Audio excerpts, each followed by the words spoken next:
Ternyata, pagar rumah yang rendah bukan cuma mempermudah tetangga bertukar masakan, tapi juga mempermudah suamiku bertukar kasih sayang dengan istri sebelah rumah. Sebelum kita mulai lebih lanjut, yuk, tekan tombol suka, serta tombol subscribe agar tidak ketinggalan kisah menarik lainnya. Dan jangan lupa absen asal kota Bapak Ibu di kolom komentar. Semoga rezeki kita semua dilancarkan, kesehatan kita diberkahi, dan keluarga kita selalu harmonis dalam lindungannya. Amin. Pagar rumah kami tingginya cuma sebatas pinggang orang dewasa, seolah sengaja dibuat agar dosa dan pahala bisa saling mengintip dengan leluasa. Di kompleks perumahan subsidi yang temboknya setipis kulit bawang ini, privasi adalah barang mewah yang mustahil dimiliki. Kalau tetangga sebelah bersin, kita yang bilang, Alhamdulillah. Kalau mereka bertengkar, kita yang hafal pemicu masalahnya. Mulai dari uang belanja yang kurang sampai urusan lupa mengangkat handuk basah dari kasur. Aku dan Raka, suamiku, tinggal di blok C nomor 5, persis bersebelahan dengan pasangan muda lainnya, Dina dan Bimo. Hubungan kami awalnya manis sekali, semanis janji politisi saat kampanye. Sebelum akhirnya aku sadar ada duri tajam yang sedang tumbuh perlahan di balik senyum ramah mereka. Pagi itu dimulai seperti ratusan pagi lainnya, dengan aroma kopi yang bertarung melawan bau bawang goreng dari dapur tetangga. Aku sedang sibuk membalik tempe di wajan ketika Raka masuk ke dapur dengan wajah yang terlalu cerah untuk ukuran orang yang baru bangun tidur. Biasanya, wajah Raka di pagi hari lebih mirip kertas kusut yang belum disetrika, tapi hari ini berbeda. Dia bersiul pelan, menyisir rambutnya dengan jari, dan aroma parfumnya sudah menyebar padahal jam dinding baru menunjuk angka 6. Katanya ada rapat penting di kantor, tapi setahuku rapat sepenting apapun tidak akan membuat Raka rela memakai kemeja biru muda favoritnya yang biasanya cuma keluar saat kondangan atau lebaran. Kecurigaan adalah penyakit yang aneh. Dia datang tanpa diundang dan seringkali menyamar sebagai rasa peduli. Aku menepis pikiran buruk itu sambil menuangkan kopi hitam ke cangkir kesayangan Raka. Mungkin dia memang ingin terlihat rapi demi karirnya. Atau mungkin dia cuma ingin pamer pada bos barunya. Aku mencoba berpikir positif, meski hatiku rasanya seperti ada yang mencubit kecil. Raka meminum kopinya dengan tergesa. Matanya sesekali melirik ke arah jendela samping, jendela yang langsung menghadap ke garasi rumah Dina. Arah pandangnya bukan ke jalanan, bukan ke burung gereja yang lewat, tapi lurus ke pintu samping rumah tetangga kami itu. Dina adalah jenis perempuan yang akan membuat semua ibu-ibu di kompleks merasa gagal menjaga penampilan. Dia selalu terlihat segar bahkan saat membuang sampah, seolah-olah keringat dan minyak wajah takut menempel di kulitnya. Rambutnya selalu jatuh sempurna, bajunya modis meski cuma daster rumahan, dan suaranya lembut mendayu-dayu. Beda jauh dengan suaraku yang kalau berteriak memanggil tukang sayur bisa memecahkan kaca jendela. Pagi itu, saat aku mengantar Raka ke teras, Dina kebetulan sedang menyiram tanaman lidah buaya yang berjejer rapi di pagar pembatas kami.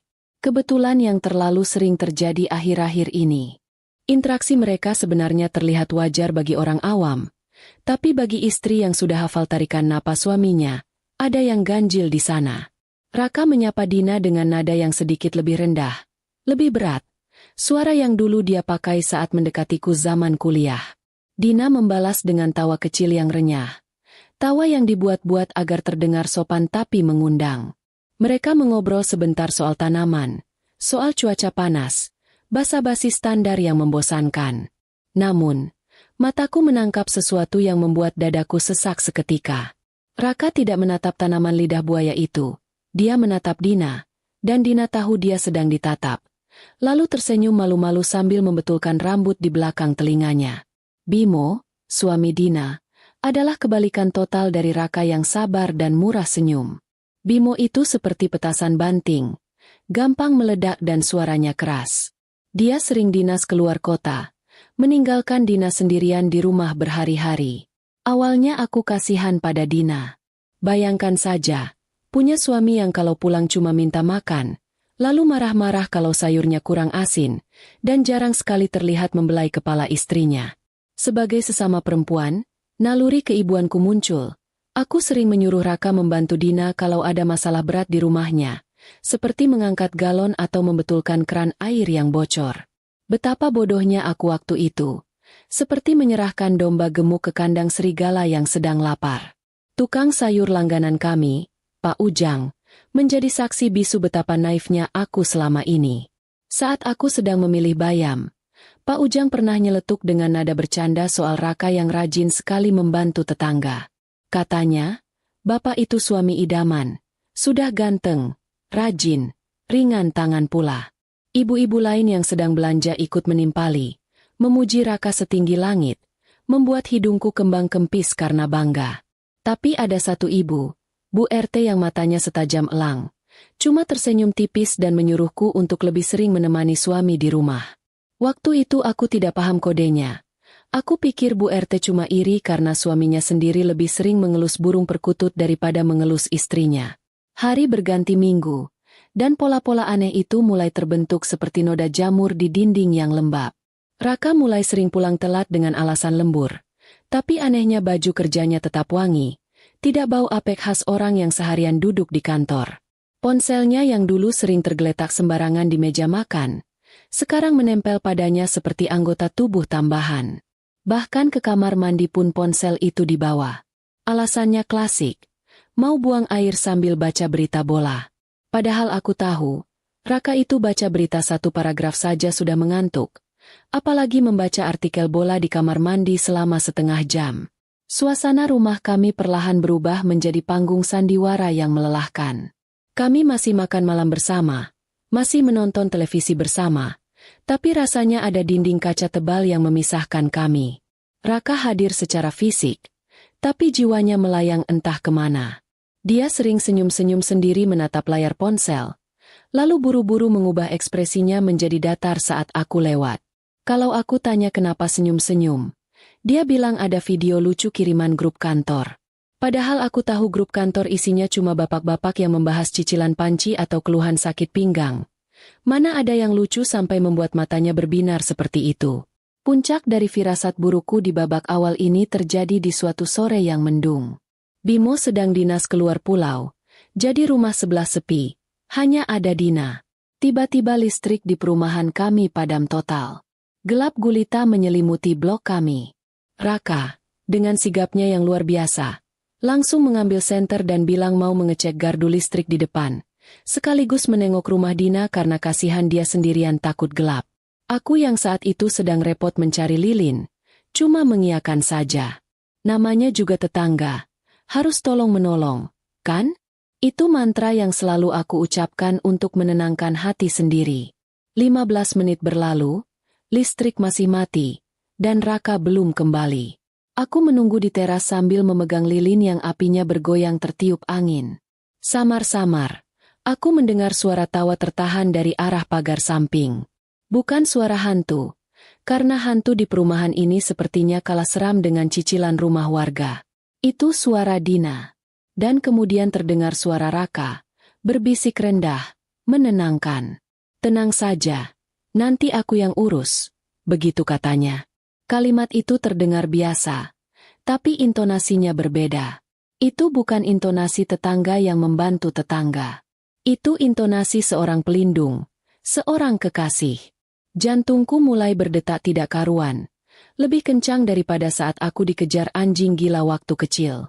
Aku melangkah pelan mendekati pagar pembatas, berusaha tidak menimbulkan suara. Dalam kegelapan itu, dibantu sedikit cahaya bulan yang malu-malu, aku melihat siluet dua orang berdiri sangat dekat. Terlalu dekat. Tangan Raka ada di bahu Dina, dan Dina tidak menepisnya, malah seolah menyandarkan tubuhnya ke arah tangan itu.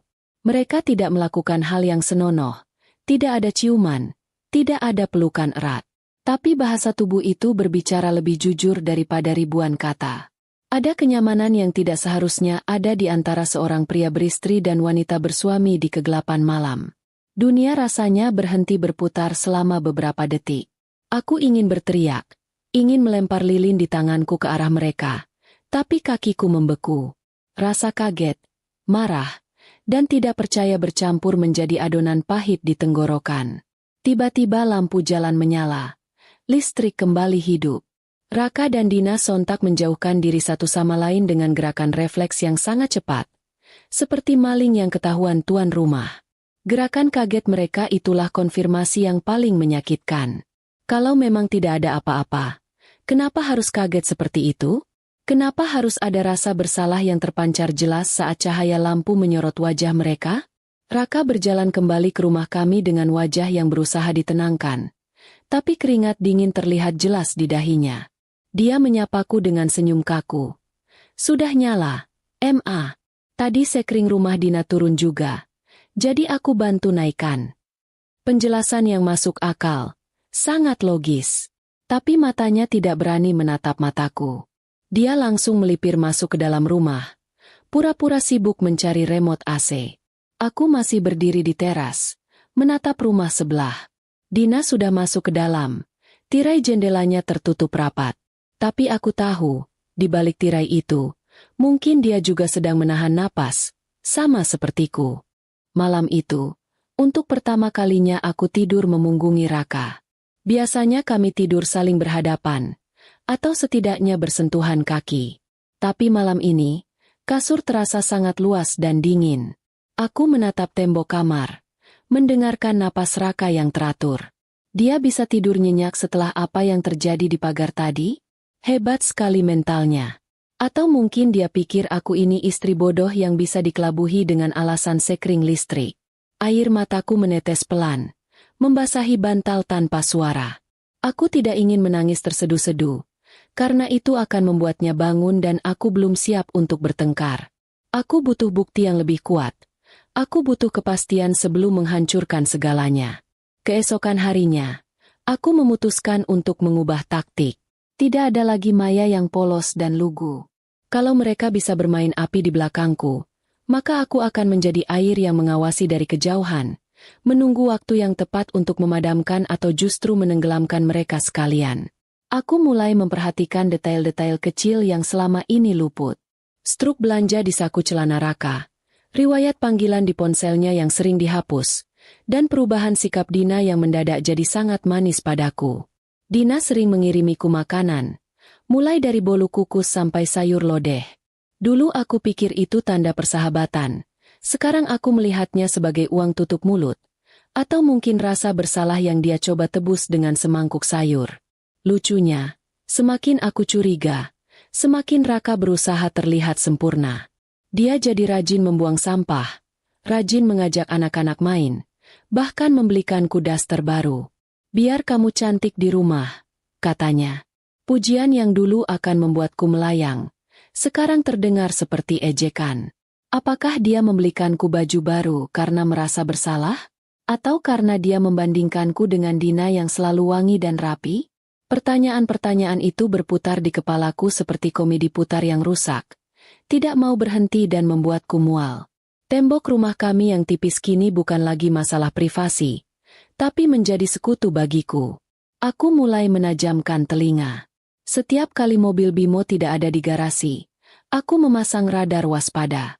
Aku mendengar suara langkah kaki di halaman samping, suara pintu pagar yang dibuka pelan, dan suara notifikasi pesan yang berbunyi hampir bersamaan di ponsel Raka dan dari arah rumah sebelah.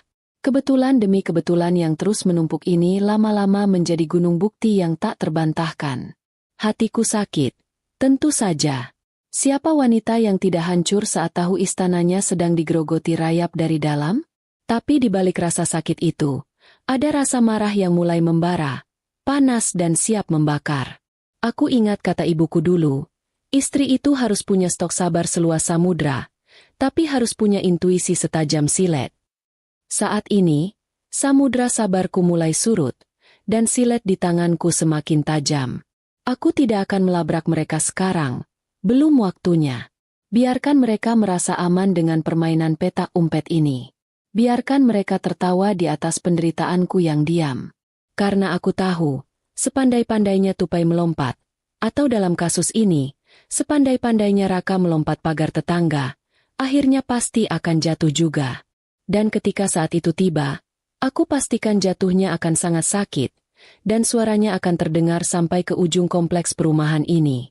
Rumah tangga ini memang sedang diuji, bukan oleh badai besar atau gempa bumi, tapi oleh senyuman manis tetangga sebelah dan kelemahan iman suamiku sendiri. Perang ini baru saja dimulai, dan medannya bukan di tanah lapang, Tapi di ruang tamu, di dapur, dan di sela-sela pagar tanaman yang menjadi saksi bisu pengkhianatan mereka. Ponsel pintar itu kadang terlalu pintar.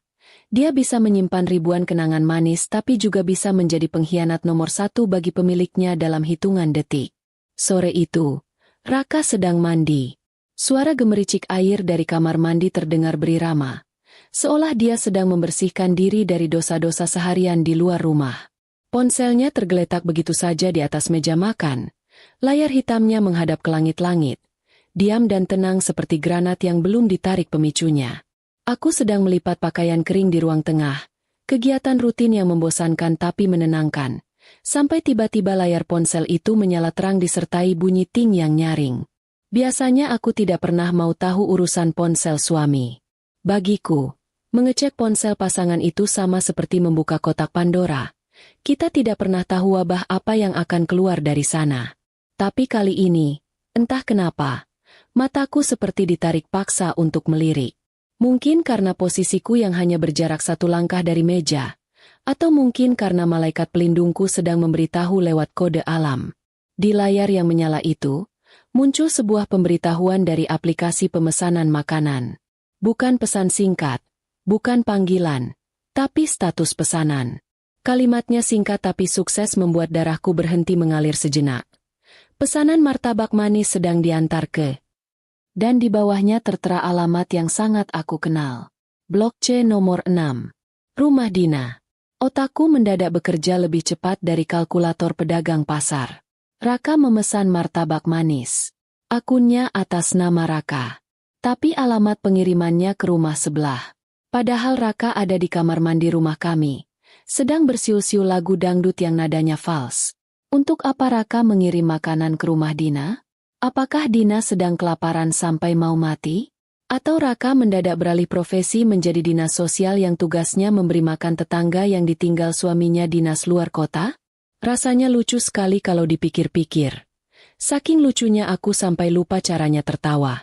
Perutku mulas, bukan karena lapar, tapi karena rasa curiga yang kini berubah menjadi kepastian yang menyakitkan. Aku mencoba berpikir jernih sambil meremas baju kaos Raka yang belum selesai kulipat.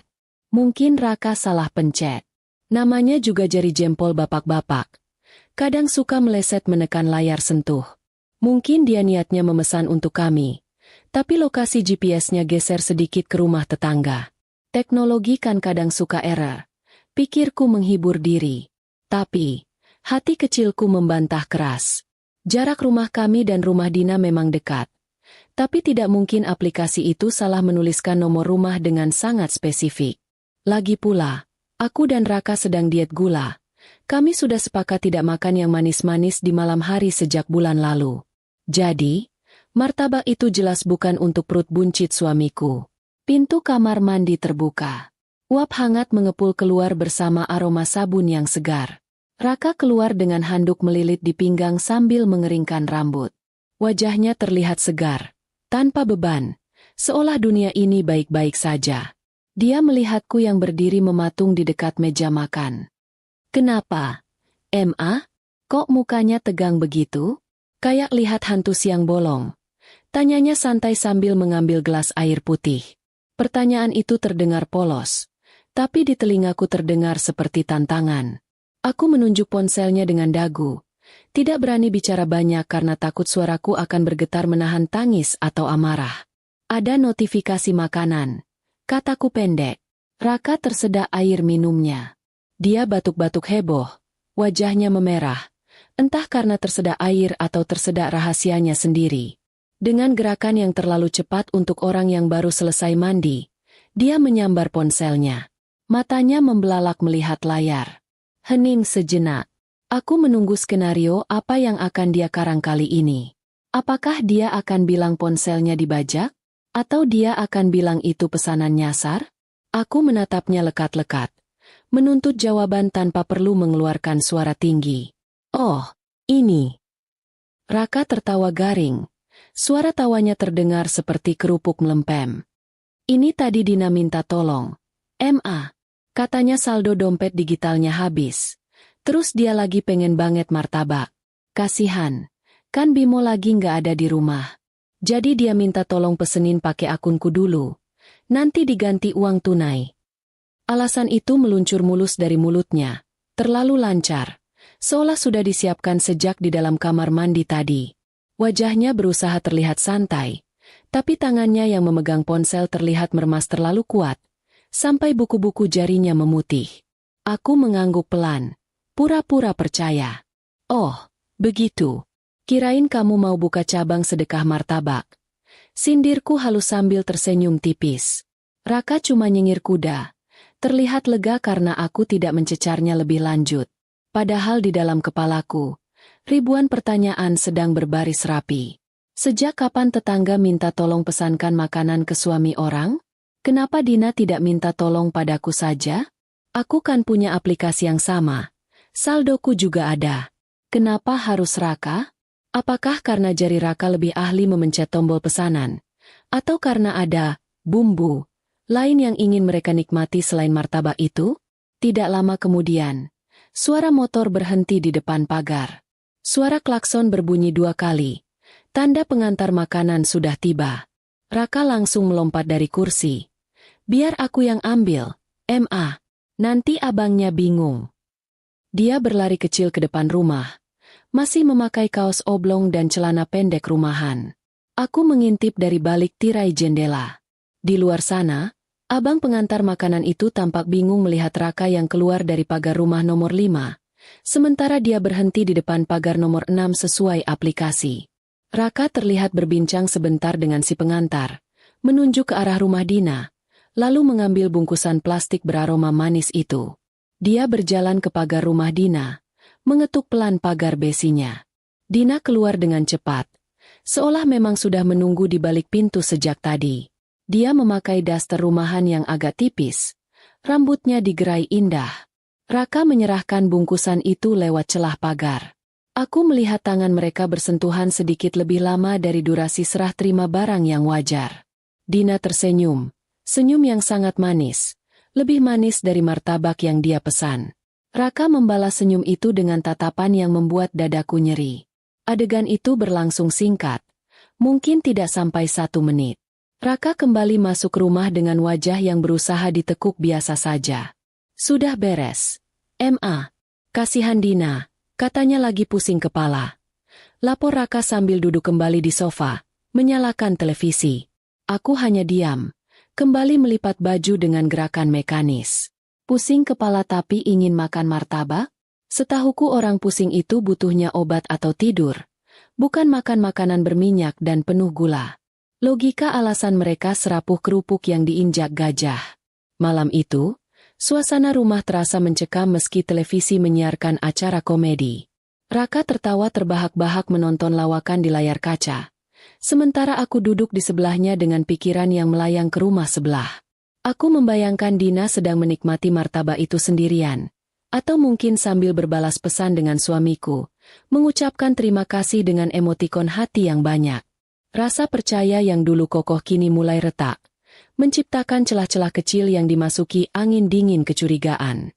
Kejadian martabak ini mungkin terlihat sepele bagi orang lain. Cuma sekadar tolong-menolong antar tetangga. Begitu mungkin pembelaan mereka. Tapi bagi seorang istri, insting tidak pernah berbohong. Ada batas yang sudah dilanggar. Ada keintiman yang diselundupkan lewat bungkus makanan. Raka mungkin bisa berdalih soal saldo habis atau tolong-menolong. Tapi dia tidak bisa menyembunyikan kilatan matanya saat menatap Dina tadi. Kilatan mata seorang laki-laki yang sedang jatuh cinta, atau lebih tepatnya, sedang bernafsu. Aku membereskan tumpukan baju, membawanya ke lemari. Saat melewati Raka, aku mencium aroma tubuhnya. Masih wangi sabun yang sama, tapi entah kenapa, bagiku aromanya sudah berubah. Ada bau asing yang menempel, bau kebohongan yang menyengat. Aku masuk ke kamar, menutup pintu pelan. Di luar sana, Raka masih tertawa menonton televisi. Biarlah dia tertawa sekarang.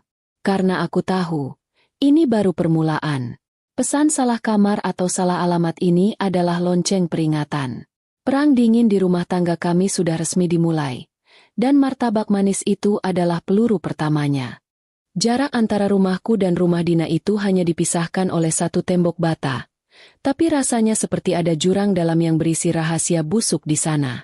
Kalau aku menempelkan telinga ke dinding kamar saat malam sunyi, aku bisa mendengar samar-samar suara air kran atau bunyi pintu yang ditutup di sebelah. Namun belakangan ini, aku tidak perlu menempelkan telinga untuk tahu ada yang tidak beres. Cukup dengan membuka mata lebar-lebar dan sedikit menahan napas. Aku mulai menyadari bahwa perselingkuhan itu ternyata butuh ketelatenan. Dan suamiku, Raka, mendadak jadi orang paling telaten sedunia dalam menyusun strategi pertemuan singkat mereka. Pola itu mulai terlihat sangat jelas. Sejelas noda kopi di baju putih. Setiap kali Bimo, suami Dina, berangkat dinas keluar kota dengan tas besarnya, suasana di rumahku mendadak berubah menjadi aneh. Raka yang biasanya malas-malasan kalau disuruh memperbaiki sesuatu, tiba-tiba jadi sangat rajin mengecek lampu taman atau sekadar menyiram jalanan depan rumah. Dia akan berdiri di sana selama berjam-jam, matanya sesekali melirik ke arah gerbang rumah Dina, menunggu kode atau entah apa. Aku memperhatikannya dari balik tirai jendela kamar yang sengaja tidak aku buka penuh, merasa seperti detektif amatir yang sedang mengintai penjahat kelas 3. Ada satu ruangan di rumah kami yang letaknya di lantai atas. Sebuah ruang kerja kecil yang jendelanya langsung menghadap ke arah pintu samping rumah Dina. Dulu, Raka jarang sekali masuk ruangan itu karena katanya hawanya panas dan bikin ngantuk. Tapi sekarang, ruang kerja itu jadi tempat favoritnya, terutama saat malam mulai merambat naik. Dia bilang ada laporan kantor yang harus dikerjakan sampai larut malam dan dia tidak mau diganggu karena butuh konsentrasi penuh. Lucunya, setiap kali aku mengantarkan camilan atau teh hangat, pintunya selalu dikunci dari dalam. Aku berdiri di depan pintu yang tertutup itu, memegang nampan dengan tangan gemetar, sementara dari dalam ruangan tidak terdengar suara ketikan papan tik komputer, melainkan keheningan yang mencurigakan. Pernah sekali aku mencoba mengetuk pintu agak keras karena ada telepon dari ibunya yang ingin bicara. Raka membuka pintu dengan wajah panik, kaosnya sedikit berantakan, dan dia langsung menyambar ponsel di atas meja sebelum aku sempat melihat layarnya. Wajahnya yang memerah dan napasnya yang agak memburu membuatku ingin bertanya, apakah mengerjakan laporan kantor sekarang sudah sama beratnya dengan lari maraton keliling kompleks? Tapi aku tetap diam, menyodorkan telepon dengan wajah sedatar tembok. Dia cuma bicara sebentar dengan ibunya, lalu buru-buru menutup pintu lagi dengan alasan dikejar target. Aku berdiri di lorong gelap itu, menghirup aroma parfum perempuan yang samar-samar tercium dari celah pintu. Parfum yang aku tahu persis adalah aroma kesukaan Dina. Kejadian yang benar-benar membuka mataku terjadi pada suatu hari Sabtu. Aku seharusnya pergi ke acara arisan keluarga di kota sebelah dan baru pulang Minggu pagi. Raka sudah sangat semangat mengantarku ke terminal. Bahkan dia membelikanku banyak makanan ringan untuk di jalan, seolah-olah dia sangat perhatian pada kenyamananku. Tapi di tengah jalan, aku mendadak merasa pusing dan mual. Mungkin karena salah makan atau karena stres yang menumpuk. Aku memutuskan untuk membatalkan pergi dan pulang naik ojek online tanpa memberitahu Raka. Niatnya ingin memberi kejutan sekaligus ingin beristirahat di tempat tidurku sendiri. Sampai di depan rumah, aku melihat mobil Raka terparkir rapi di garasi. Tapi suasana rumah sangat sepi. Aku masuk lewat pintu depan tanpa suara. Karena aku memang memegang kunci cadangan yang selalu kusimpan di tas. Rumah terasa dingin dan hampa. Aku berjalan ke lantai atas, berniat langsung ke kamar. Tapi mataku menangkap cahaya lampu dari ruang kerja Raka yang pintunya sedikit terbuka. Aku melangkah pelan, nyaris tanpa suara langkah kaki, seperti kucing yang sedang mengincar tikus. Namun, ruangan itu kosong. Kursi kerjanya kosong, komputernya mati, tapi jendela menuju balkon samping terbuka lebar. Aku mendekat ke jendela itu dan melongo ke bawah. Dari posisi ini, aku bisa melihat dengan jelas area pintu samping rumah Dina yang tertutup rimbunnya pohon mangga. Jantungku rasanya mau melompat keluar saat melihat sesosok pria dengan kaos biru, kaos yang dipakai Raka tadi pagi, keluar dari pintu samping rumah Dina dengan gerakan terburu-buru. Dia sempat menoleh ke kiri dan ke kanan, memastikan keadaan aman. Lalu dengan lincahnya memanjat pagar pembatas yang memang tidak terlalu tinggi itu. Dia kembali ke rumah kami lewat pintu belakang yang sengaja tidak dikunci. Rasanya seperti disiram air es di tengah malam buta. Seluruh tubuhku kaku. Tanganku mencengkeram pinggiran jendela sampai kukuku memutih. Itu suamiku. Pria yang selama ini berjanji akan menjagaku. Baru saja keluar dari rumah perempuan lain saat dia pikir aku sedang berada jauh di kota lain. Aku segera berlari ke kamar tidur utama, mematikan lampu, dan berpura-pura tidur dengan selimut menutupi seluruh tubuh. Beberapa menit kemudian, aku mendengar suara pintu belakang dibuka. Lalu suara langkah kaki yang berusaha dibuat sepelan mungkin menaiki tangga. Raka masuk ke kamar kami. Aku bisa merasakan kehadirannya di samping tempat tidur. Dia berdiri cukup lama di sana, mungkin memastikan apakah aku benar-benar ada di balik selimut itu. Aku mengatur napas agar terdengar seperti orang yang sedang tidur nyenyak, padahal di dalam sini, aku sedang menahan teriakan histeris yang siap meledak. Dia kemudian masuk ke kamar mandi. Terdengar suara air yang mengucur deras. Mungkin dia sedang berusaha membasuh jejak-jejak Dina dari kulitnya. Atau mungkin dia sedang merayakan keberhasilannya menipuku hari ini. Malam itu kami makan malam dalam keheningan yang mencekam. Setidaknya bagiku. Raka berusaha bersikap normal. Dia bercerita tentang acara televisi yang dia tonton tadi siang. Tentang betapa membosankannya di rumah sendirian tanpa aku. Aku menatap piringku. Melihat butiran nasi yang tiba-tiba terasa seperti batu kerikil di mulut. Ingin rasanya aku bertanya. Bagaimana rasa rumah sebelah, Mas? Lebih enak dari rumah kita. Tapi lidahku keluh. Aku menyadari bahwa konfrontasi tanpa bukti yang tak terbantahkan hanya akan membuatnya makin ahli dalam berbohong. Suasana meja makan itu adalah panggung sandiwara yang paling menyedihkan. Raka masih bisa-bisanya mengambilkan lauk untukku sambil tersenyum manis. Sementara aku tahu tangan itu baru saja menyentuh wanita lain beberapa jam yang lalu. Ada rasa mual yang luar biasa setiap kali dia mencoba bersikap romantis. Lucunya, di saat-saat seperti ini, aku malah teringat cicilan rumah kami yang masih sisa 10 tahun lagi. Aku membatin, kalau kami cerai nanti, siapa yang akan membayar cicilan ini? Apakah Dina mau patungan? Pemikiran konyol itu muncul hanya untuk menahan agar air mataku tidak jatuh di depan pria pengkhianat ini. Aku mulai menyadari bahwa rumahku bukan lagi tempat aman. Setiap sudut ruangan kini terasa seperti menyimpan mata dan telinga yang mengawasi. Aku menatap keluar jendela, ke arah rumah Dina yang lampunya sudah padam. Di balik sana, ada seorang wanita yang kuanggap teman, yang dengan teganya berbagi suami denganku hanya karena suaminya sedang tidak ada di tempat. Harga diriku rasanya jatuh ke titik paling rendah, diinjak-injak oleh orang-orang yang paling aku percaya. Namun, di tengah kehancuran itu, aku bersumpah pada diriku sendiri, aku tidak akan membiarkan mereka menang dengan mudah. Kalau mereka pikir aku adalah istri lemah yang hanya bisa menangis di pojok kamar, mereka salah besar. Aku akan menunggu, mengamati, dan pada saatnya nanti, aku akan menunjukkan bahwa dinding kaca ini bisa pecah dan melukai siapa saja yang mencoba menghancurkannya. Sabar itu ada batasnya. Dan batas kesabaranku rupanya hanya setipis tembok perumahan ini yang kalau dipukul pakai palu langsung jebol. Selama ini aku diam bukan karena tidak tahu, tapi karena aku sedang mengumpulkan kepingan harga diriku yang berserakan.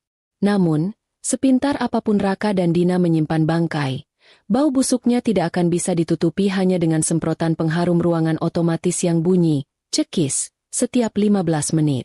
Sore itu, langit mendung pekat seolah-olah alam pun sudah gerah melihat sandiwara murahan yang dimainkan suamiku dan tetangga sebelah.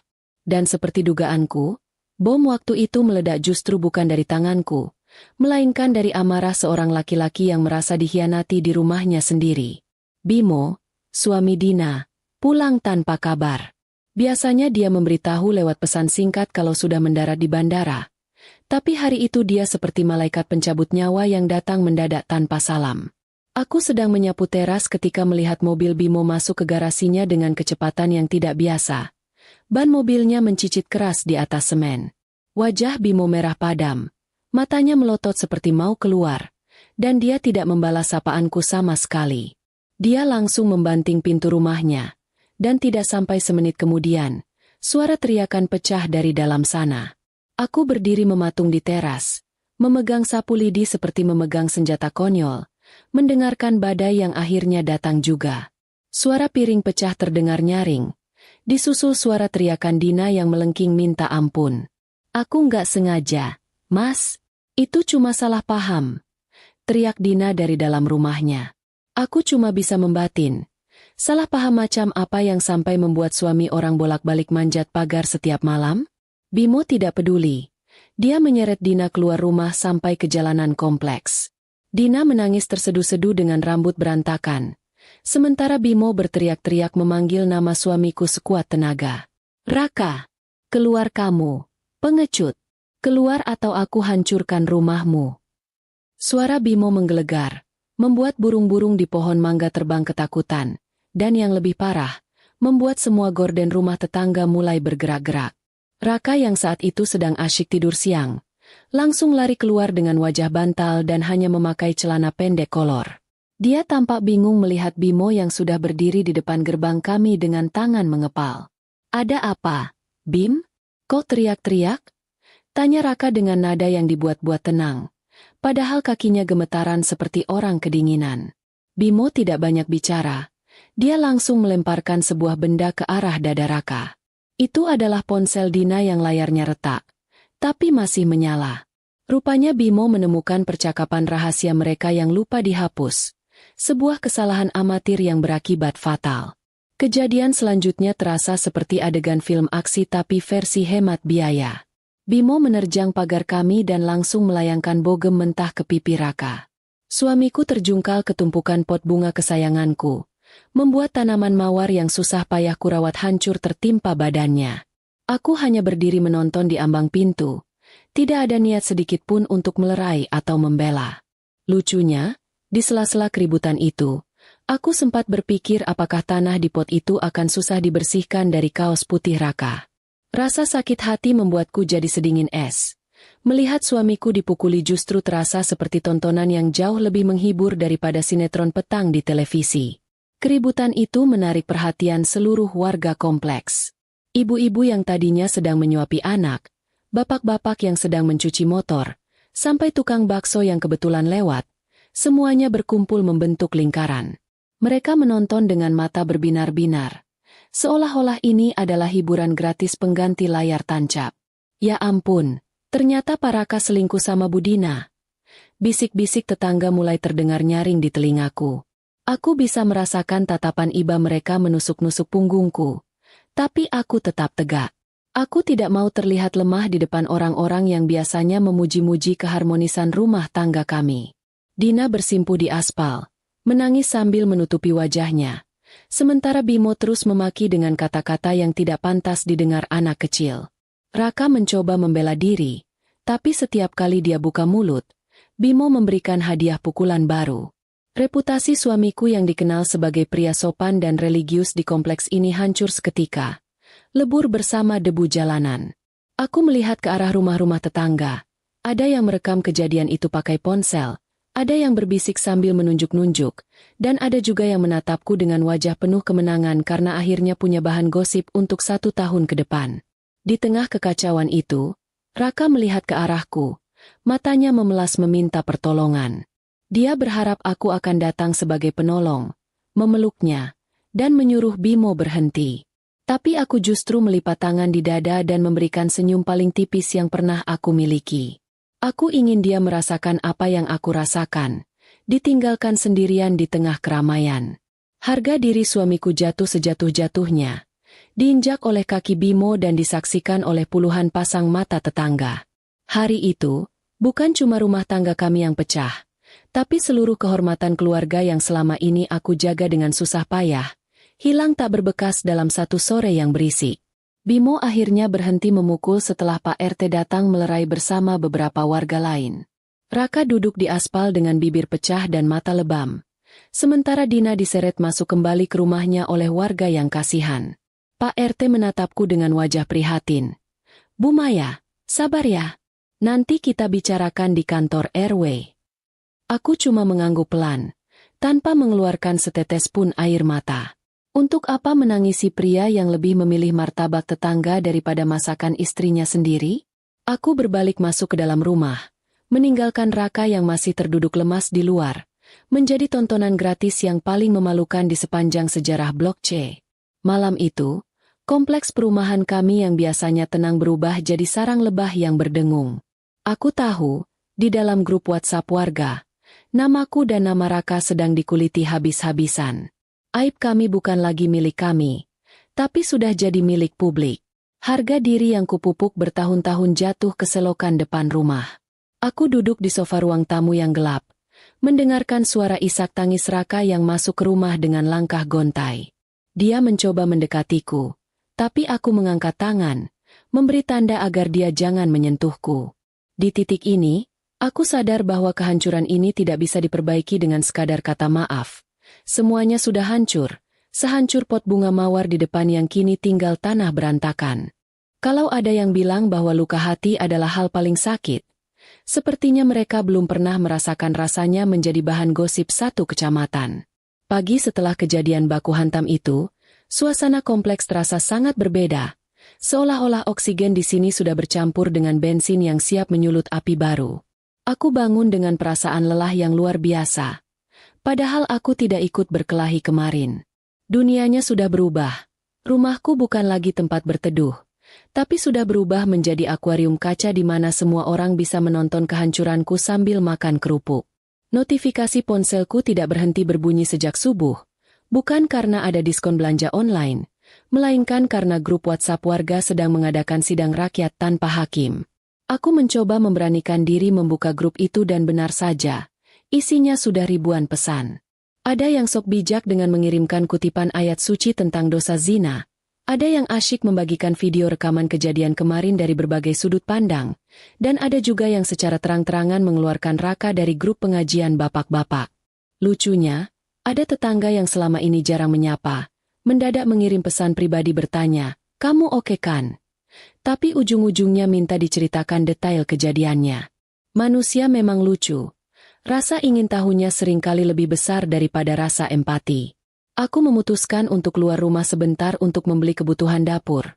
Karena bagaimanapun perut harus tetap diisi meskipun hati sedang dicacah. Begitu aku melangkah keluar gerbang, rasanya seperti sedang berjalan di karpet merah tapi dalam versi yang sangat memalukan. Ibu-ibu yang sedang berkumpul di depan rumah masing-masing langsung diam seketika saat melihatku lewat. Mereka menatapku dengan kombinasi antara kasihan dan rasa ingin tahu yang sangat menjijikan. Saat aku sudah agak jauh, sayup-sayup terdengar suara bisikan. Itu istrinya, kasihannya, mukanya pucat begitu. Pasti karena kurang servis makanya suaminya jajan sebelah. Kalimat itu mampir di telingaku seperti sengatan lebah. Panas dan membuat mataku panas. Di tukang sayur, situasinya jauh lebih buruk. Biasanya aku adalah orang yang paling rajin mengobrol soal resep masakan. Tapi kali ini aku merasa seperti orang asing di tanah sendiri. Ibu-ibu yang biasanya heboh membahas drama Korea, sekarang punya drama nyata yang jauh lebih seru untuk dibahas. Begitu aku datang, mereka mendadak sibuk memilih cabai seolah-olah cabai itu adalah benda paling menarik di dunia. Tidak ada yang berani menatap mataku.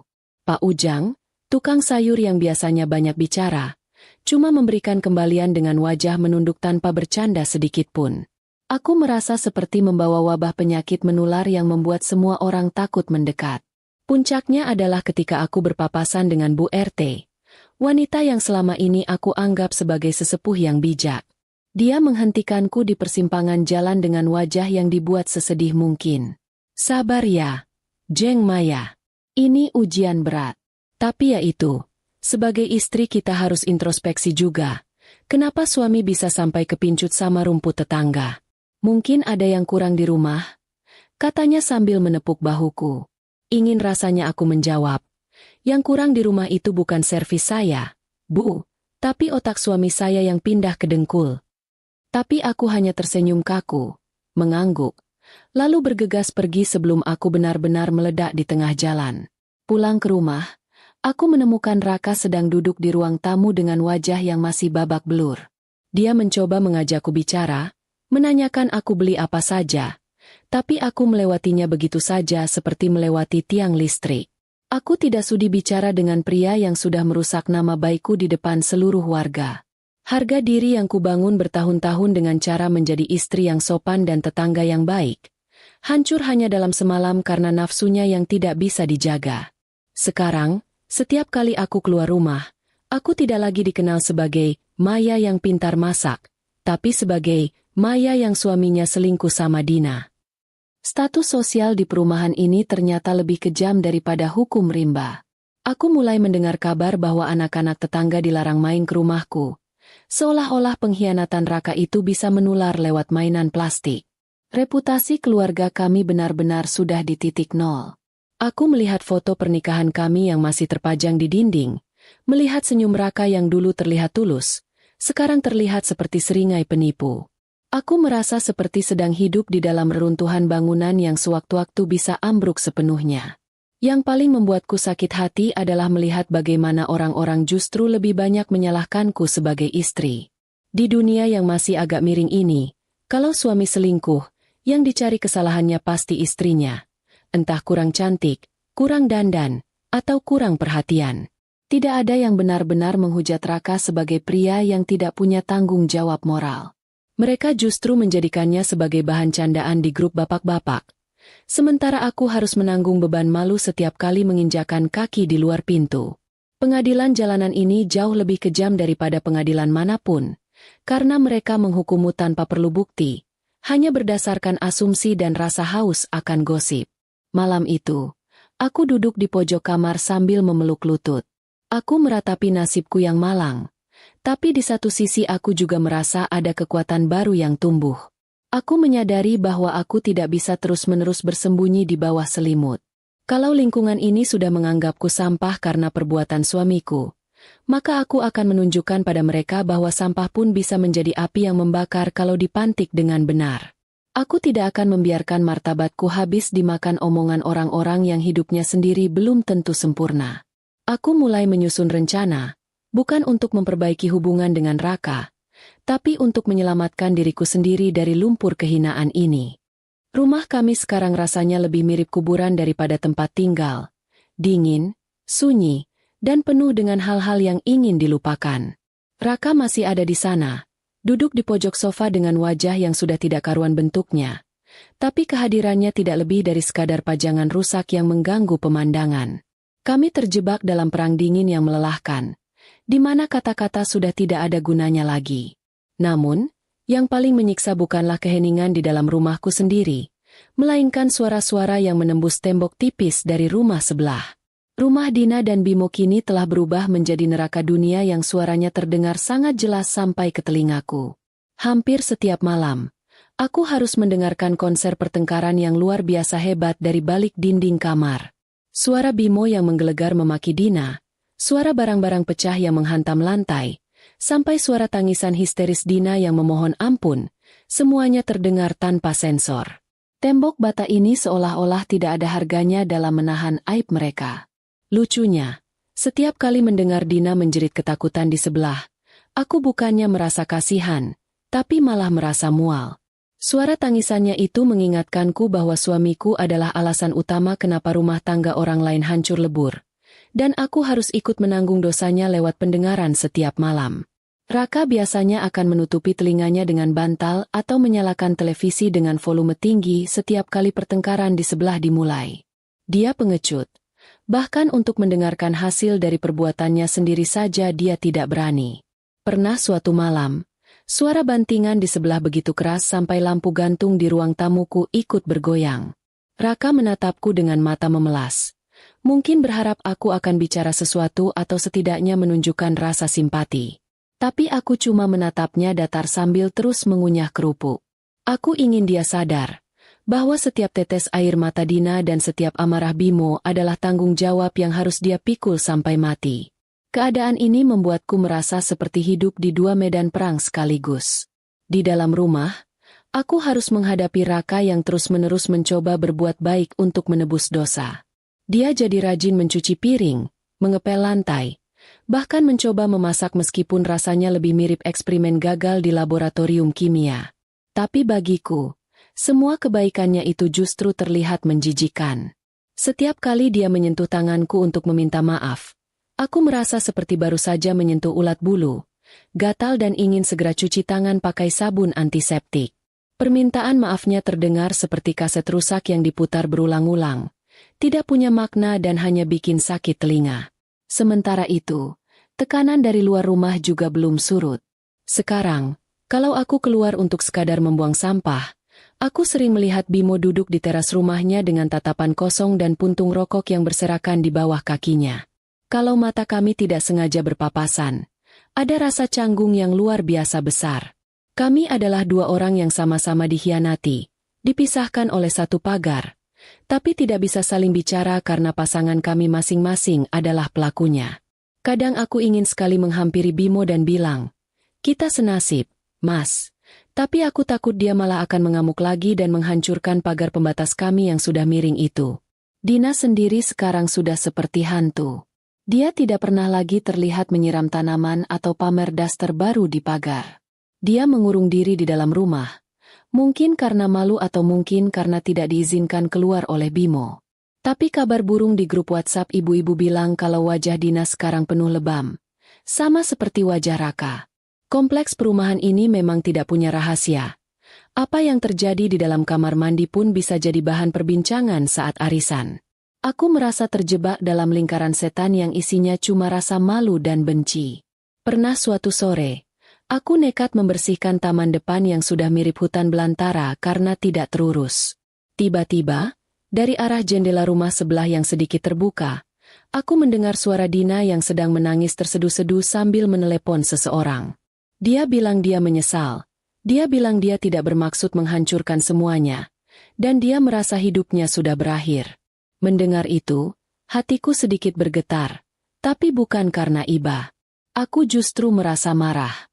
Bagaimana bisa dia merasa jadi korban setelah dengan sadar main gila dengan suami orang yang hanya berjarak beberapa meter dari tempat tidurnya? Penyesalan memang selalu datang belakangan. Kalau datang di awal namanya pendaftaran sekolah. Harga diri suamiku benar-benar sudah habis tak bersisa. Raka yang dulu sangat bangga dengan jabatannya sebagai sekretaris warga, kini resmi dicopot. Tidak ada lagi bapak-bapak yang mengajaknya ngopi di pos ronda. Kalau dia lewat, orang-orang akan pura-pura sibuk melihat langit atau membetulkan sandal. Dia menjadi orang asing di tempat dia tinggal selama bertahun-tahun. Melihat suamiku diperlakukan seperti itu, ada bagian kecil dari diriku yang merasa puas, tapi bagian besarnya merasa sangat sedih karena aku masih menyandang namanya di belakang namaku. Malu yang dia buat, harus aku tanggung bunganya setiap hari. Malam itu, setelah pertengkaran hebat di sebelah mereda, Raka mencoba mendekatiku saat aku sedang membaca buku di tempat tidur. Dia duduk di pinggir kasur. Kepalanya tertunduk lesu. "Ma, apa kita harus pindah saja dari sini?" Tanyanya dengan suara serak. Aku tidak menjawab, bahkan tidak menoleh. Pindah itu mudah, tapi membawa luka dan ingatan buruk itu yang sulit. Aku membatin, sejauh apapun kami pindah, bayangan Dina di balik pagar tanaman dan aroma martabak manis itu akan tetap ikut. Kami sedang hidup di tengah puing-puing, dan mencoba membangun kembali semuanya di atas tanah yang sudah terkontaminasi itu rasanya mustahil. Aku menutup buku, mematikan lampu tidur, dan membelakanginya tanpa sepatah kata pun. Di kegelapan itu, aku kembali mendengar suara isakan pelan dari rumah sebelah. Perang dingin ini masih jauh dari kata usai, dan aku baru menyadari bahwa ujian yang sesungguhnya bukanlah saat pengkhianatan itu terbongkar, melainkan saat kita harus tetap hidup berdampingan dengan pengkhianat dan korbannya setiap hari, hanya dipisahkan oleh satu tembok bata yang seolah-olah ikut menangis menyaksikan kehancuran dua keluarga ini. Manusia itu memang makhluk yang paling cepat berubah pikiran. Lebih cepat dari perubahan harga cabai di pasar induk. Kalau kemarin-kemarin semua orang menghujat Raka dan Dina, sekarang entah kenapa arah angin mulai berbalik menyerangku. Dina, yang mungkin sadar posisinya sudah terpojok, mulai melancarkan jurus pamungkas yang paling sering dipakai orang bersalah, berpura-pura menjadi korban. Dia mulai menyebar cerita ke ibu-ibu kompleks bahwa dia hanyalah wanita kesepian yang tidak sengaja terbawa suasana karena aku, istrinya Raka, terlalu sibuk dengan urusan sendiri dan mengabaikan kebutuhan batin suami. Lucunya, banyak orang yang justru mulai manggut-manggut percaya pada dongeng karangannya itu. Fitnah itu seperti debu, kalau tidak segera dibersihkan, dia akan menumpuk dan bikin sesak napas. Pagi ini, saat aku sedang mengantre di tukang galon, aku tidak sengaja mendengar percakapan Bu RT dengan beberapa tetangga lain. Mereka bicara dengan suara setengah berbisik, tapi telingaku sudah terlatih untuk menangkap frekuensi gosip setajam radar militer. Mereka bilang, kasihan juga ya lihat Dina. Dia kan sebenarnya orang baik. Mungkin Raka selingkuh karena Maya itu orangnya dingin dan jarang dandan kalau di rumah. Aku yang saat itu cuma pakai kaos oblong dan celana kain biasa, langsung merasa seperti terdakwa di pengadilan terbuka. Ingin rasanya aku berteriak bahwa dandan atau tidak dandan bukanlah alasan sah untuk memanjat pagar rumah orang. Dina sepertinya tahu betul cara memainkan emosi orang-orang. Dia mulai sering terlihat duduk di teras dengan wajah yang disedih-sedihkan, menyapa orang yang lewat dengan suara yang sengaja dilemah-lemahkan. Dia bahkan berani mengirimkan pesan singkat ke grup arisan, minta maaf sambil menyisipkan kalimat bahwa setiap manusia pasti punya hilaf saat merasa tidak dihargai di lingkungan sekitarnya. Kalimat itu jelas-jelas ditujukan untuk menyindirku. Secara perlahan, narasi pun bergeser. Aku yang awalnya korban, sekarang mulai dianggap sebagai istri yang kurang becus, sehingga suami mencari kenyamanan di rumah sebelah. Harga diriku yang sudah jatuh, kini coba dikubur dalam-dalam oleh fitnah murahan itu.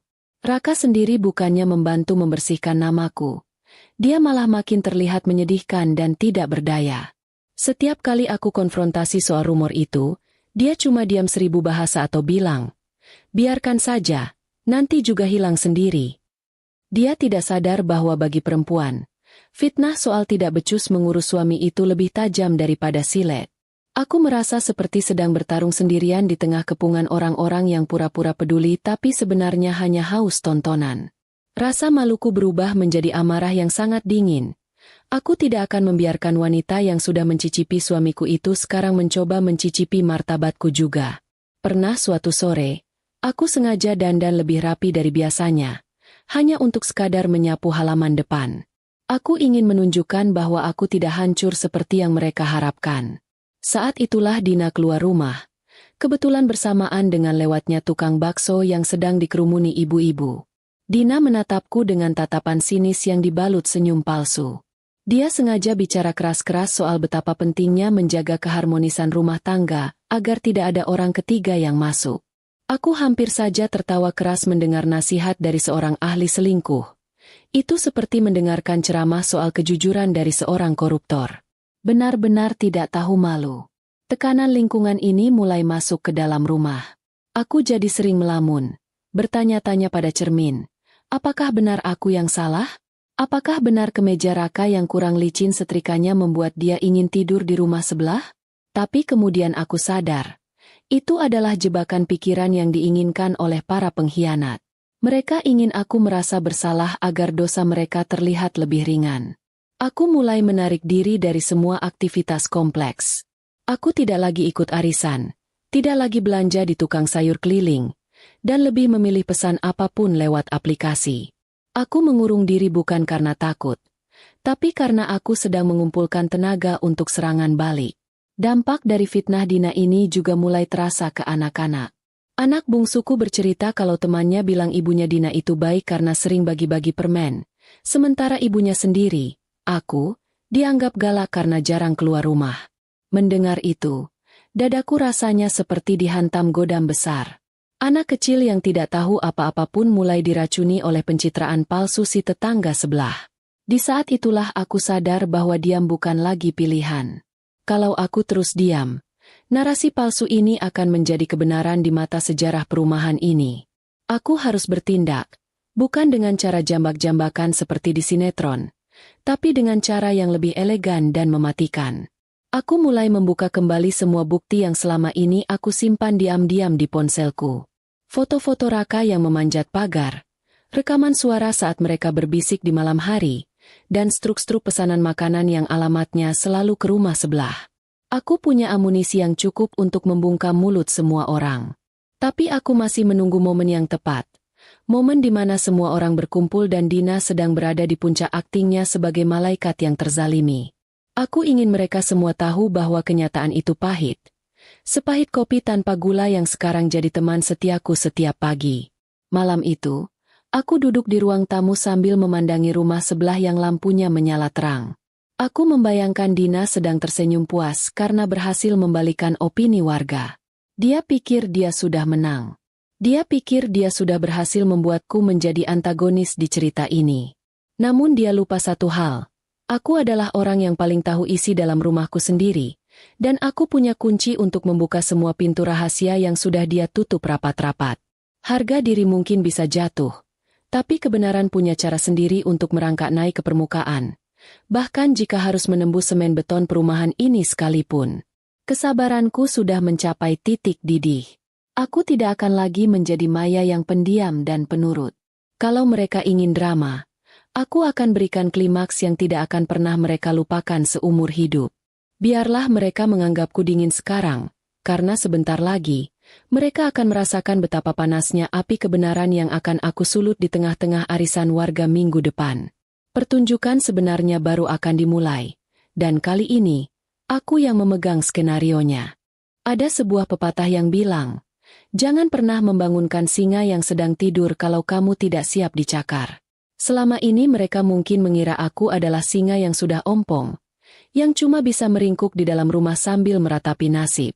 Namun, saat anak bungsuku pulang sekolah dengan mata sembab karena diejek teman mainnya soal ayahnya yang nakal, disitulah aku berhenti menjadi korban.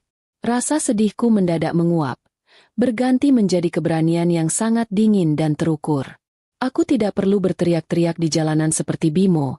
Aku cukup menjadi diriku sendiri, tapi dengan versi yang tidak lagi mengenal kata ampun. Hari Minggu itu ada pertemuan warga di Balai RW, sebuah acara rutin yang biasanya aku hindari sejak kejadian martabat kami hancur. Tapi kali ini berbeda.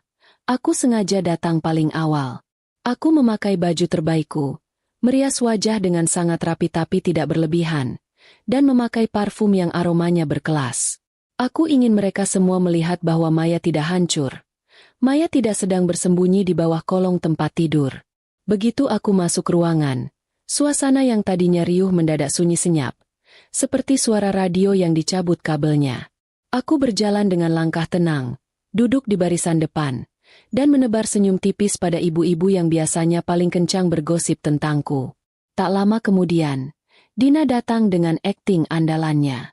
Dia memakai kerudung yang dipasang agak melorot agar wajahnya yang terlihat lelah bisa dikasihani semua orang. Dia duduk agak jauh dariku, sesekali menghela napas panjang agar orang-orang bertanya ada apa. Benar saja, beberapa ibu-ibu langsung mengerumuninya, mengusap bahunya seolah dia adalah pahlawan yang baru pulang dari medan perang. Dina mulai bicara pelan, menceritakan betapa beratnya hidup dalam tekanan dan bagaimana dia merasa terzalimi oleh situasi. Aku mendengarkan setiap katanya sambil tetap tenang, seolah-olah aku sedang mendengarkan dongeng sebelum tidur yang sangat membosankan. Saat sesi tanya-jawab atau masukan dari warga dibuka oleh ketua RW, aku tidak menunggu lama untuk mengangkat tangan. Semua mata tertuju padaku, termasuk mata Dina yang mendadak terlihat waspada. Aku berdiri dengan anggun, memegang ponselku yang sudah tersambung ke layar proyektor, fasilitas yang biasanya dipakai untuk presentasi laporan keuangan warga. Mohon maaf Bapak dan Ibu, sebelum kita membahas urusan lain, saya ingin meluruskan satu hal agar tidak ada lagi fitnah yang tumbuh di antara kita. Kataku dengan suara yang sangat stabil, tidak ada sedikit pun getaran kemarahan di sana. Aku menekan satu tombol di ponselku. Layar besar di depan menampilkan tangkapan layar percakapan antara Raka dan Dina. Bukan percakapan biasa, tapi detail rencana mereka untuk bertemu setiap kali Bimo tidak ada di rumah. Lengkap dengan kata-kata manis yang membuat siapapun yang membacanya merasa mual. Suasana Balai RW yang tadinya hanya sunyi, sekarang berubah menjadi sunyi yang mencekam. Aku bisa mendengar suara napas Dina yang mulai memburu. Tapi aku belum selesai. Aku menampilkan video pendek hasil rekaman kamera tersembunyi yang kupasang di halaman samping rumahku. Video yang merekam dengan jelas bagaimana Dina melambaikan tangan dengan genit untuk memanggil Raka ke pagarnya di tengah malam. Saya diam selama ini bukan karena saya salah, bukan juga karena saya tidak becus mengurus suami. Kataku sambil menatap Dina lurus-lurus ke matanya. Saya diam karena saya sedang memberi kesempatan bagi orang-orang untuk menunjukkan wajah aslinya. Dan hari ini, saya rasa wajah-wajah itu sudah terlihat sangat jelas. Dina mencoba berdiri, ingin membantah, tapi suaranya tercekat di tenggorokan. Ibu-ibu yang tadinya mengusap-usap bahu Dina perlahan menjauh. Seolah-olah Dina baru saja berubah menjadi tumpukan sampah yang baunya menyengat. Fakta di depan layar itu terlalu nyata untuk dibantah dengan alasan hilaf atau kesepian. Aku menutup presentasi singkatku dengan ucapan terima kasih pada pengurus warga karena sudah memberikan waktu. Aku tidak perlu memaki, tidak perlu menjambak rambut Dina, dan tidak perlu menyebut suamiku sendiri dengan sebutan kasar. Keanggunan dalam membongkar kebenaran ternyata jauh lebih mematikan daripada amarah yang meledak-ledak. Dina tertunduk lesu. Air mata, lelahnya, kini berubah jadi air mata malu yang sesungguhnya. Seluruh warga kini tahu siapa pembohong yang sebenarnya. Reputasi sebagai wanita yang terzalimi yang dia bangun selama seminggu ini, hancur hanya dalam waktu 5 menit di tangan seorang istri yang mereka anggap lemah. Pulang dari balai RW, aku merasa tubuhku sangat ringan, seolah-olah beban bertonton yang kupikul di pundak sudah luruh ke tanah. Di sepanjang jalan pulang, tidak ada lagi bisikan sinis. Yang ada hanyalah tatapan segan. Dan beberapa ibu-ibu yang tadi memusuhi kini mencoba menyapaku dengan nada yang sangat sopan. Aku hanya membalas seperlunya. Aku sudah tidak butuh pengakuan mereka, karena tujuanku bukan untuk disukai, tapi untuk tidak diinjak-injak lagi. Harga diriku yang jatuh ke selokan kemarin, kini sudah kuangkat kembali, kubersihkan, dan kupakai lagi sebagai mahkota. Sampai di rumah, aku menemukan Raka yang sedang menunggu dengan wajah cemas. Dia rupanya sudah mendengar apa yang aku lakukan di balai RW dari grup WhatsApp bapak-bapak yang heboh. Dia mencoba mendekat. Mungkin ingin memuji keberanianku atau meminta maaf lagi. Tapi aku melewatinya begitu saja dan masuk ke kamar. Aku tidak butuh pujian dari orang yang juga menjadi bagian dari masalah ini. Bagiku, keberanianku hari ini bukan untuk menyelamatkan rumah tanggaku, tapi untuk menyelamatkan namaku di depan anak-anakku. Aku ingin mereka tahu bahwa ibu mereka bukan orang yang bisa diperlakukan seenaknya oleh siapapun, bahkan oleh ayah mereka sendiri. Malam itu, untuk pertama kalinya aku tidur dengan sangat nyenyak tanpa gangguan suara pertengkaran dari sebelah. Sepertinya Bimo sudah tahu apa yang terjadi di pertemuan warga dan dia memilih untuk diam dalam kemarahan yang berbeda. Rumah tangga sebelah mungkin sedang berada di ambang kehancuran total, dan rumah tanggaku sendiri juga tidak jauh berbeda. Tapi bedanya, aku sudah siap dengan segala kemungkinan. Aku sudah membuktikan bahwa kejujuran tidak butuh banyak suara. Cukup satu momen yang tepat untuk membungkam semua dusta. Aku menutup mata dengan perasaan puas. Tahu bahwa besok pagi, udara di kompleks ini akan terasa sedikit lebih bersih untuk kuhirup. Kemenangan itu ternyata rasanya tidak manis-manis amat. Lebih mirip rasa kopi pahit yang tertinggal di lidah. Ada kelegaan. Tapi tetap saja ada bekas yang tidak bisa hilang. Setelah kejadian di balai RW itu, suasana di rumah kami berubah menjadi sangat aneh. Raka jadi seperti bayangan yang takut pada cahayanya sendiri. Dia bergerak tanpa suara, bicara kalau perlu saja, dan lebih banyak menghabiskan waktu dengan menunduk kalau berpapasan denganku. Dia sadar, aku yang sekarang bukan lagi Maya yang bisa dia luluhkan dengan seikat bunga atau janji-janji gombal. Aku sudah menjadi wanita yang berbeda. Wanita yang sudah melihat batas paling bawah dari sebuah pengkhianatan. Di dalam rumah, kami seperti dua orang asing yang kebetulan berbagi atap dan cicilan yang sama. Raka mencoba mencari celah untuk memperbaiki suasana. Seperti tiba-tiba rajin menyuci mobil sampai mengkilap atau membetulkan genteng yang sebenarnya tidak bocor. Dia sedang berusaha menjadi suami teladan di depan sisa-sisa reruntuhan rumah tangga kami. Tapi bagiku, setiap gerakannya itu justru terasa sangat melelahkan untuk dilihat. Ada sesuatu yang sudah mati di dalam sini, dan tidak ada jumlah sapuan kuasket atau perbaikan keran air yang bisa menghidupkannya kembali. Aku mulai menyadari bahwa memaafkan itu mungkin bisa dilakukan. Tapi hidup bersama orang yang sudah menghancurkan harga diri kita adalah bentuk siksaan yang lain lagi. Puncaknya adalah saat aku duduk sendirian di meja makan, memandangi kursi kosong di depanku. Aku membayangkan masa depan 10 atau 20 tahun lagi. Apakah aku mau menghabiskan sisa hidupku dengan mencurigai setiap bunyi notifikasi ponselnya? Apakah aku sanggup lewat di depan rumah Dina setiap hari dan teringat bagaimana suamiku pernah memanjat pagar itu? Jawabannya muncul begitu saja. Sangat jernih tanpa perlu aku cari-cari. Aku berhak mendapatkan ketenangan yang sesungguhnya, bukan sekadar ketenangan pura-pura demi menjaga status di depan tetangga. Malam itu, aku memanggil Raka untuk duduk bicara. Tidak ada lagi emosi yang meledak. Tidak ada lagi air mata. Aku bicara seolah-olah kami sedang membahas rencana renovasi dapur. Sangat tenang dan terukur. Aku bilang padanya bahwa aku ingin kita mengakhiri semua ini. Aku ingin berpisah. Raka tentu saja kaget. Dia mulai mengeluarkan jurus andalannya. Menangis, memohon demi anak-anak, dan berjanji akan berubah menjadi manusia baru. Dulu, mungkin aku akan luluh melihat air matanya. Tapi sekarang, aku melihat air matanya tidak lebih dari sekadar reaksi kimia tubuh orang yang ketahuan salah. Mas, anak-anak akan lebih terluka kalau melihat ibunya hidup seperti mayat hidup setiap hari, kataku pelan. Aku menjelaskan bahwa rumah ini sudah terkontaminasi oleh kebohongannya dan fitnah tetangga. Menetap di sini hanya akan membuat kita terus mengais-ngais luka lama. Raka mencoba membela diri, bilang kalau dia sudah dipecat dari pengurus warga dan sudah cukup menanggung malu. Tapi aku mengingatkannya, bahwa malu yang dia rasakan itu adalah karena dia ketahuan, bukan karena dia merasa bersalah sejak awal. Itu dua hal yang sangat berbeda. Keesokan harinya, aku mulai mengemas beberapa barang penting. Belum semuanya, tapi cukup untuk membuat Raka sadar bahwa aku serius. Saat aku memasukkan baju-baju ke dalam koper, aku menemukan kemeja biru yang dia pakai saat insiden martabak itu. Tanpa pikir panjang, aku memasukkannya ke kantong sampah.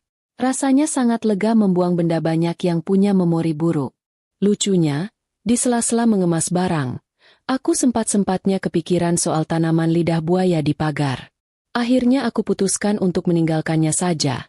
Biarlah tanaman itu tetap di sana, menjadi saksi bisu betapa pahitnya hubungan yang tumbuh di sekitarnya.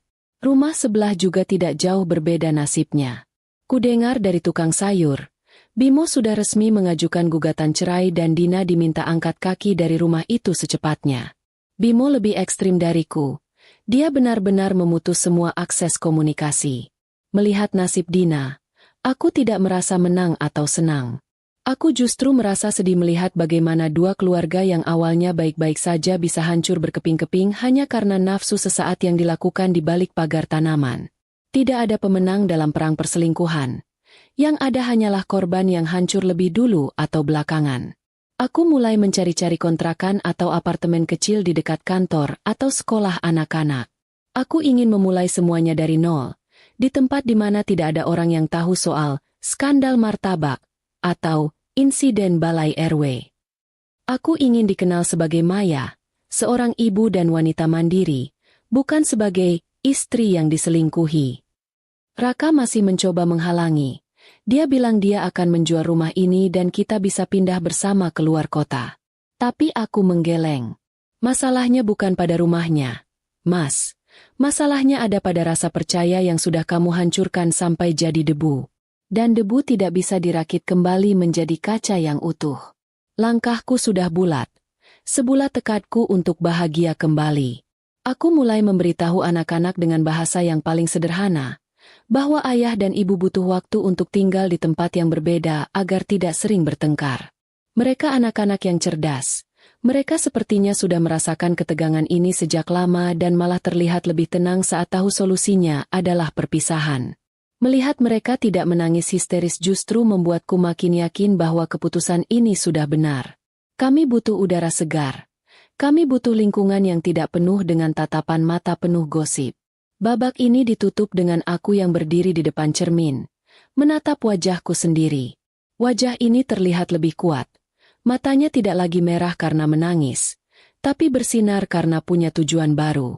Aku sudah melewati ujian berat dari tetangga dan suami, dan aku berhasil keluar dengan kepala tegak. Sekarang, saatnya aku mengemas sisa-sisa harga diriku dan pergi menuju pintu keluar. Aku tidak sedang melarikan diri. Aku sedang melangkah menuju kebebasan yang sudah lama aku lupakan rasanya. Besok adalah hari terakhirku di rumah ini, dan aku sudah tidak sabar untuk menutup pintu pagar itu untuk terakhir kalinya. Pagi terakhir di rumah ini terasa sangat berbeda. Udaranya tidak lagi terasa berat meski awan mendung masih betah menggantung di langit. Aku berdiri di tengah ruang tamu yang kini kosong melompong, hanya menyisakan jejak debu berbentuk kotak di lantai tempat lemari buku dulu berdiri. Semua barangku dan anak-anak sudah rapi di dalam truk pindahan yang menunggu di depan gerbang. Raka berdiri di dekat pintu. Wajahnya terlihat jauh lebih tua dari usia sebenarnya, dengan mata yang terus mengikuti setiap gerak-geriku. Dia tidak lagi memohon atau menangis. Sepertinya dia sudah sampai pada tahap menerima bahwa ada beberapa hal di dunia ini yang kalau sudah pecah, tidak akan pernah bisa direkatkan kembali, sekeras apapun kita mencoba. Aku berjalan mengelilingi rumah untuk terakhir kalinya, menyentuh dinding-dinding yang pernah mendengar tawa, tangis, dan bisikan rahasia kami. Lucu rasanya mengingat bagaimana dulu aku sangat bangga saat pertama kali kami mencicil rumah ini, mengira bahwa disinilah kebahagiaan kami akan bersemi sampai tua.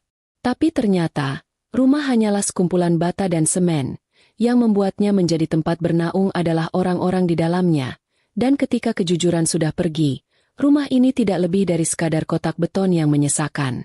Aku melewati dapur, tempat aku dulu sering berbagi gosip dengan Dina lewat jendela, dan aku tersenyum kecil. Ternyata, benar kata orang, musuh paling berbahaya bukan mereka yang datang membawa pedang dari jauh, tapi mereka yang datang membawa piring kue dari sebelah rumah. Saat aku melangkah keluar ke teras, aku melihat Bimo sedang sibuk memasukkan barang-barangnya juga ke dalam mobil. Kami saling menatap sebentar, lalu dia mengangguk pelan. Sebuah sapaan tanpa kata dari sesama pejuang yang kalah namun tetap bertahan hidup. Aku dengar Dina sudah pindah ke rumah orang tuanya di kota lain, pergi tanpa pamit dan meninggalkan nama yang buruk di perumahan ini. Rumah nomor 6 itu kini terpasang papan pengumuman, dijual. Sama seperti rumahku yang juga akan segera dipasang papan serupa. Kami semua pergi, meninggalkan medan perang ini untuk mencari kedamaian masing-masing di tempat yang baru. Aku menarik napas panjang, menghirup aroma tanah basah yang sangat segar. Tidak ada lagi beban yang menghimpit dada saat aku melihat pagar tanaman yang dulu menjadi saksi bisu pengkhianatan Raka. Dulu, setiap kali melihat pagar itu, jantungku rasanya mau copot karena marah. Sekarang, pagar itu cuma kayu mati yang mulai lapuk. Aku menyadari bahwa memaafkan ternyata bukan untuk membebaskan orang yang bersalah, tapi untuk membebaskan diri kita sendiri agar bisa berjalan lagi tanpa harus menyeret beban benci yang beratnya minta ampun. Aku sudah memaafkan Raka, tapi itu tidak berarti aku harus tetap tinggal bersamanya. Raka menghampiriku saat aku hendak naik ke mobil. Dia mengulurkan tangan, ragu-ragu, tapi akhirnya aku menjabatnya sebentar. Hati-hati di jalan, Ma. Maafkan Mas untuk semuanya. Ucapnya lirih. Aku mengangguk tenang, tanpa dendam di mata. Aku sudah maafkan, Mas. Tolong jaga dirimu sendiri baik-baik. Jawabku pendek. Tidak perlu ada drama perpisahan yang mengharu biru, karena air mataku sudah habis di bab-bab sebelumnya. Aku menutup pintu mobil, menyalakan mesin, dan memberikan instruksi pada anak-anak untuk memakai sabuk pengaman. Mereka terlihat bersemangat melihat jalanan baru yang akan kami tuju, dan semangat mereka adalah bahan bakar utamaku untuk terus maju. Saat mobil perlahan bergerak keluar dari Blok C, aku sengaja tidak menoleh ke belakang. Aku menatap lurus ke depan, ke arah jalan raya yang membentang luas. Aku membayangkan kontrakan baruku yang kecil namun bersih, di mana aku bisa mengatur segalanya sesuai keinginanku tanpa harus merasa diawasi oleh mata-mata tetangga yang haus gosip. Di sana, aku akan memulai hidup baru sebagai wanita yang utuh. Aku akan bekerja lebih keras, tertawa lebih lepas, dan mungkin suatu saat nanti, aku akan bisa menikmati martabak manis lagi tanpa harus teringat rasa sakit yang pernah menyertainya. Dunia di luar perumahan ini terasa begitu luas dan penuh kemungkinan. Aku merasa seperti burung yang baru saja lepas dari sangkar emas yang ternyata berkarat. Harga diriku yang dulu diinjak-injak, sekarang sudah mengkristal menjadi kekuatan yang membuatku tidak takut lagi menghadapi hari esok. Aku bukan lagi istri yang dikhianati. Aku adalah Maya, seorang perempuan yang berhasil melewati badai paling hebat dalam hidupnya dan tetap berdiri tegak. Dan itu adalah pencapaian terbesar yang pernah aku raih. Aku memutar radio. Sebuah lagu ceria mengalun mengisi kabin mobil. Anak-anak ikut bersenandung pelan, membuat suasana menjadi hangat. Aku tahu jalan di depan tidak akan selalu mulus. Pasti akan ada tanjakan dan lubang baru yang harus kuhadapi. Tapi setidaknya, sekarang aku yang memegang kendali setirnya. Aku tidak lagi duduk di kursi penumpang yang hanya bisa pasrah dibawa kemana saja oleh orang lain. Aku adalah nahkoda bagi hidupku sendiri. Dan pelabuhan yang kutuju kali ini adalah sebuah tempat bernama kebahagiaan yang jujur. Selamat tinggal, Blok C. Selamat tinggal, kenangan pahit di balik pagar. Terima kasih sudah memberiku pelajaran berharga bahwa rumah tangga yang diuji tetangga hanyalah sebuah bab dalam buku kehidupanku yang masih sangat panjang. Sekarang, aku siap menulis bab baru dengan tinta yang lebih cerah, di atas lembaran kertas yang masih putih bersih. Aku tersenyum pada bayanganku di spion, sebuah senyum tulus yang sudah lama sekali tidak kulihat. Perjalanan baru ini mungkin melelahkan, tapi aku tahu, setiap langkahnya akan sangat sebanding dengan ketenangan jiwa yang kini kumiliki.